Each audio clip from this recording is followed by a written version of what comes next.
Hello viewers, welcome to TN food trial channel. நம்ம அந்த வீடியோவில் வந்து பிரண்டை துவையல் எப்படி பண்ணுறதுன்னு பார்க்கலாம். மூட்டு வலி, எலும்பு தேய்மானம், பசியின்மை இது எல்லாத்துக்குமே வந்து பிரண்டை நல்ல சொல்யூஷன் கொடுக்கும். பிரண்டையிலே வந்து இந்த மாதிரி துளிராக இருக்கிறத வந்து சமைக்க யூஸ் பண்ணலாம். அடித்தண்டு முத்தி போய் இருக்கிறத எடுக்காமல் இந்த மாதிரி புதுசாக வரக்கூடிய துளிர் அதை ஒட்டி இருக்க 2 இதழை எடுத்துக்கலாம். பிரண்டையில் இந்த மாதிரி 2 சைடும் நாரை எடுத்துட்டு அதில் இருக்க தண்டை தான் எடுக்கணும். அந்த மாதிரி நார் உரிக்கிறதுக்கு முன்னாடி கையில் வந்து தேங்காய் எண்ணெயோ விளக்கெண்ணெயோ எதையாவது கையில் அப்ளை பண்ணிவிட்டு எடுங்க. ஏன்னா அந்த பால் பட்டால் கொஞ்சம் அரிக்கும்.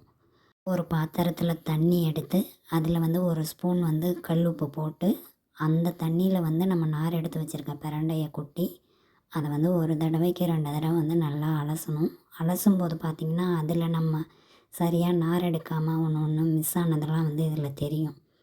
அதையும் அலசும்போது இதில் பார்த்து எடுக்கணும். இந்த மாதிரி நூல் மாதிரி இருக்கும், அதை வந்து பார்த்து பொறுமையாக எடுத்துருங்க.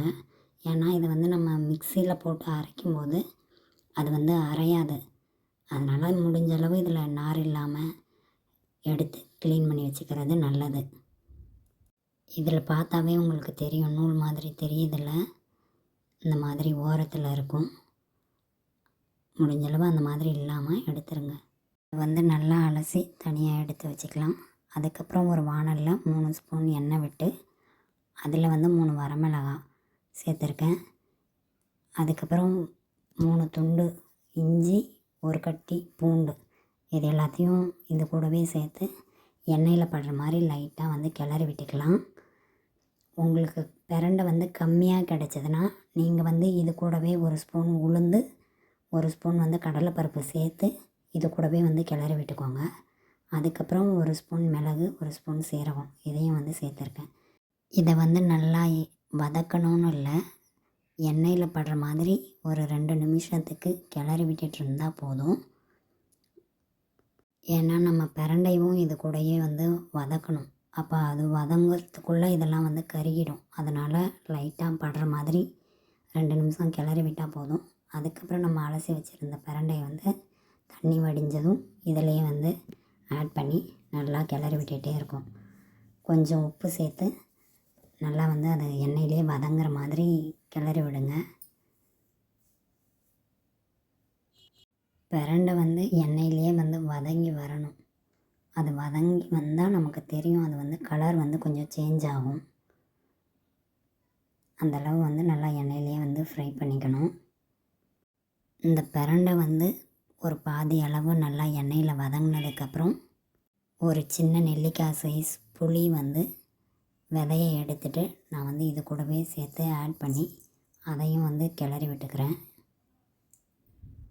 நம்ம எடுத்துக்கிற புளி வந்து இஞ்சி பூண்டு டேஸ்ட்டையோ இல்லை அதோட ஃப்ளேவரையோ வந்து டாமினேட் பண்ணாத அளவு கம்மியாக எடுத்துக்கோங்க.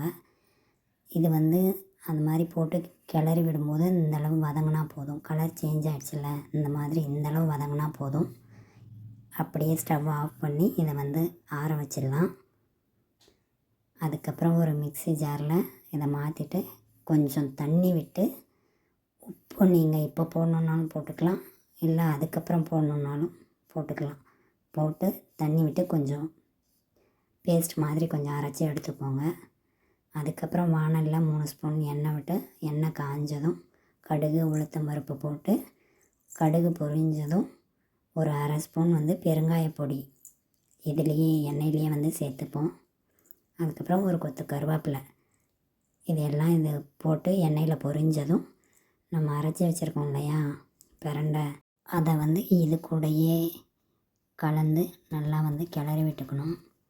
தண்ணி விட்டு தான் கொஞ்சம் அரைச்சிருப்போம். அது வந்து தண்ணி வந்து கொஞ்சம் வத்துற அளவு எண்ணெயிலேயே வந்து கிளறி விடணும். நல்லா எண்ணெய் வந்து பிரிஞ்சு வரணும். நீங்கள் வந்து உங்கள் டேஸ்ட்டுக்கு ஏற்ற மாதிரி இடையில வந்து சால்ட்டு சேர்த்துக்கோங்க.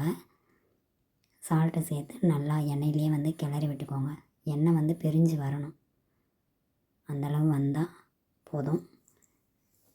நமக்கான பிரண்டை வந்து ரெடி ஆகிடுச்சின்னு அர்த்தம். இதை வந்து நீங்கள் சாதத்தோடையோ இட்லிக்கு, தோசைக்கு எதுக்கு வேணாலும் வந்து வச்சு சாப்பிட்டுக்கலாம்.